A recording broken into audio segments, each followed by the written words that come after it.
ቲክቶከሯ በድንገት ህይወቱ አለፈ። ሁላችሁም ነፍስ ይማር በሉም።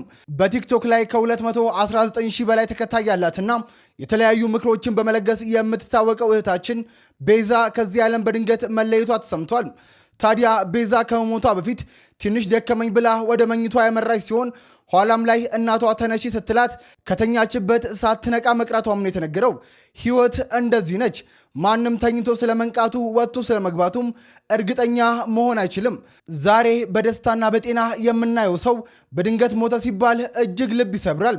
ፈጣሪ የእህታችን ነፍስ በገነት ያኖርልን። ለቤተሰቦቿ፣ ለወዳጅ ዘመዶቿ እንዲሁም ለአድናቂዎቿ በሙሉ መጽናናትን እንመኛለን። ነፍስ ይማር።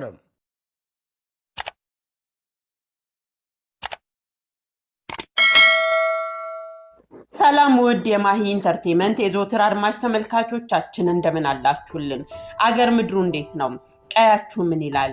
ጊዜ ከፍቶ ነገሮች ተጣመው ወንድም ወንድሙን፣ እህት እህቱን፣ ወላጅ ልጆቹን፣ ልጆችም በወላጆቻቸው ላይ እምነት አጥተው እንዲህ መቃረን በበዛበት እኛ በፍቅር በጤና እንዲህ መድረሳችን የተለየ ተአምር ሰርተን አሊያም ለፈጣሪ ተመችተን ሳይሆን የፈጣሪ ቸርነት ነውና ሁላችንም የፈጠረንን ጌታ ክበር ተመስገን እንበለው። ምን ነው ታዲያ ነገርሽን አበዛሹ፣ ወደ ጉዳይሽ ግቢ እንደማትሉኝ ተስፋ አደርጋለሁ። በቲክቶክ ገጿ ቤዚ የሚል መጠሪያ ያላት አንዲት እህታችን ማረፏን ስንሰማ ልባችን ቢሰበር እንጂ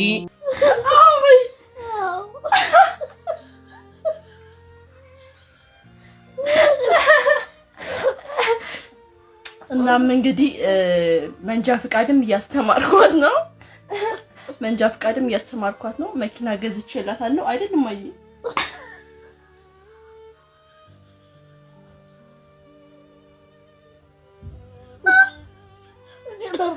ይህች ሴት እህታችን ገና ለጋ ለግላጋ የምትባል ሮጣ ያልጠገበች ራሷንም ያልተካች እናቷን አብዝታ የምትወድ እናቷም ለሷ ያላቸው ፍቅር ለየት ያለ ይህች ወጣት በዛ በአንዱ ጠዋት በህይወት እንዳልተገኘች ተነገረ። በሀገራችን ኢትዮጵያ ድንገተኛ ሞቶች በርክተው ይህ አለኝ ውስጤ እንዲህ አለ እንዲህ ቢሆንልኝ እሻለሁ ልጆቼ በዚህ መልኩ ይደጉልኝ ሳይባል በድንገት መቅረት እየተለመደ መጥቷል። በአንድ ወቅት የሰማሁት እውነት ጀባ ልበላችሁ፣ የሰው ልጅ የተወለደበትን እንጂ የሚሞትበትን ቀን ሊያውቅ አይችልም። በአንድ ግብረሰናይ ድርጅት ውስጥ እየሰሩ ይህንን መልካም ተግባር ለማከናወን ምን እንዳነሳሳቸው ተጠይቀው የሰጡት ሐሳብ ነበር። መሄጃችንን የማናውቅ በኮንትራት የምንኖር ሞታችንን ይዘን የምንዞር እኛ ሰዎች መልካም ነገር ለመስራት ቅድመ ሁኔታ አስፈልገንም። መልካም የምናደርገው ለራሳችን ስንል ነው አሉ። ብዙዎች አሉ ስንላቸው የሉም፣ ተለወጡ ስንላቸው ለውጣቸው ለሽኝት ይሆናል። ደህና ናቸው ስንል ኮስም ነው፣ ተነሱ ስንላቸው ወድቀው፣ መጡ ብለን ስንጠብቃቸው የቀሩብን መቁጠር ጊዜያት አይበቁንም። 219,000 ተከታዮች አሏት ቤዛ ማመን በሚያዳግት ድንገተኛ ሞት አተናታል። የሰው ልጅ ሞቶ እልል ተብሎ ባይቀበርም ቅደም ተከተሉን ጠብቆ የሚሆን ስርዓት ግን አእምሯችን ለመቀበል የተሻለ አማራጭ አለው።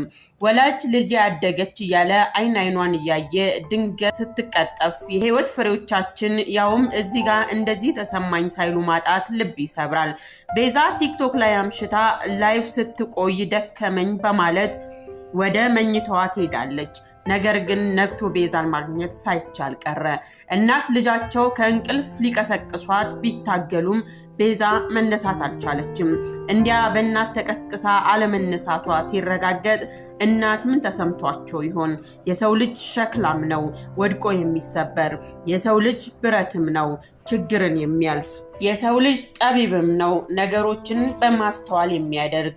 የበቃው ዕለት ግን ነበር እንጂ አለ ላይባል ሬሳው መቼ ነው የሚቀበረው ተብሎ ይጠየቃል።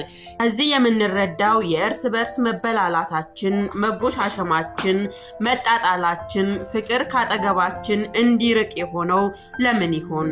በክፋት የሰበሰብነው መቼና የትስ ይሆን የምንበላው? ስለሆነም ክፋት የመጨረሻው የውድቀት ውጤት ሲሆን መልካምነት ደግሞ ተመንዝሮ የማያልቅ የሰላም እረፍት ነው።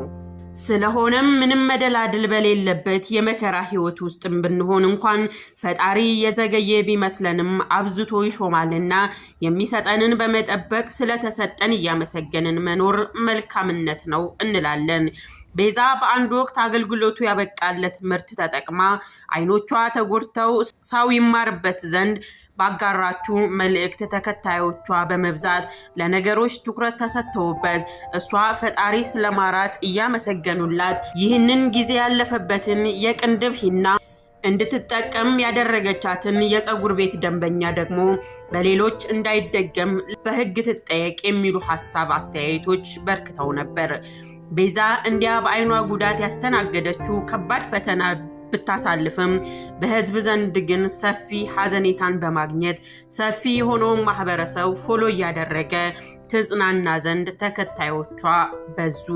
ቤዛ በሁለት እግሯ ለመቆም ትታትር ነበር። እናቷን ለማስደሰት ቤተሰቧን ለማገዝ ትጥር ነበር። ታዲያ ዛሬ ሁሉም እንዳበቃ ሰማን። ወጣቷ ማታ ደከመኝ ብላ ብትተኛም እንድትነሳ ስትቀሰቀስ ግን መነሳሳት ችል ቀረች። ብዙዎች ይሄ የመልካምነት ውጤት ነው ይሉታል። የዚህ ዓለም ጣጣ የሌለበት ሰው ፈጣሪ ለንስሐ ጊዜ እንደማያስፈልገውና እቅፍ ውስጥ የሚገባ ንጹህ ሰው ከሆነ እንዲህ በድንገት ይጠራል ይላሉ። የሚያሳርፈው ጌታ መቼ ይጠራናል አናውቅም፣ ግን ሰው ታጥቦ ታጥኖ ቢጠብቅ መልካም ነው ይላል። ቤዛ እንዲህ መሄድ እንዳለባት ሳታውቅ በድንገት ተሰናብታለች። ስትጠራ እንዴት ነበር? የመጨረሻዎቹ ሴኮንዶች ምን ይሆን የተሰማት? እንደተኛች አሸልባ መቅረቱስ በእርሱ ስራ መግባት ሳይሆን እንደ ሰው መልካም ነው ትላላችሁ? ሐሳባችሁን አድርሱን። የምታዩት እንግዲህ እናቴ ናት። እማዬ ዝም ብለሽ እኔ የምልሽን ብቻ አዎ አዎ ብቻ ነው እሺ የምትይው? እሺ አዎ አዎ ብቻ ነው የምትይው። አንቺ ደግሞ ብር እንድናገኝ እኮ ነው ቲክቶክ ላይ አዎ አዎ ብቻ ነው የምለው። እና እንግዲህ ከልጅነት ጀምሮ ተንከባክባን ያሳደገችኝ እና ቦሌ ላይ G+3 ፎቅ ገዝቼላታለሁ አይደልማ?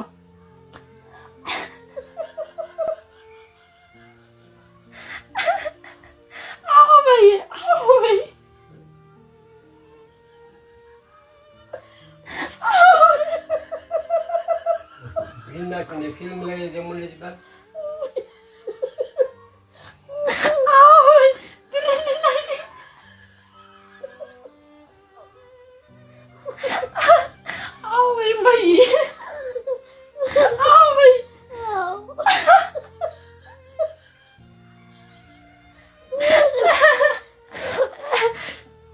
እናም እንግዲህ መንጃ ፍቃድም እያስተማርኳት ነው። መንጃ ፍቃድም እያስተማርኳት ነው። መኪና ገዝቼላታለሁ አይደልም አይ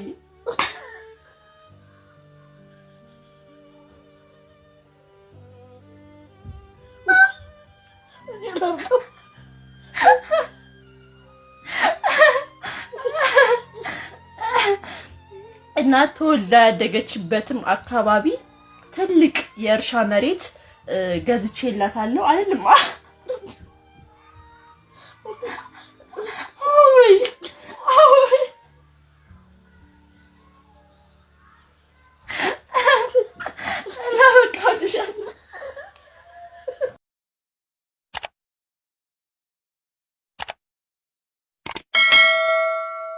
የያጁን ስንብት በዚህ መልክ መሆኑ እንዴት ታዩታላችሁ አለን። እንዳው ለቀሪውስ ምን አይነት ህመም ይኖረው ይሆን? በተለይ ደግሞ ለእናት። ውድ አድማጭ ተመልካቾቻችን እናንተስ ምን ተሰማችሁ? ምናልባት ቤዛን ከተወሰኑ ሰዓታት በፊት አሊያም ከቀናት በፊት ተመልክታችኋት ይሆናል። ታዲያ ምን ተሰምቷችሁ ይሆን? ጻፉልን። የዝግጅት ክፍላችን ለቤዛ ነፍስ ይማር እያልን እንደዚሁም ደግሞ ለመላ ቤተሰቦቿ መጽናናትን ይስጥልን እንላለን። በፈጣሪ ጥበብና ቸርነት መልካሙን ያድርግልን በማለት የዛሬውን አበቃም። በሚቀጥለው በሌላ ይዘት እስከምንገናኝ ድረስ በሰላም ቆዩ።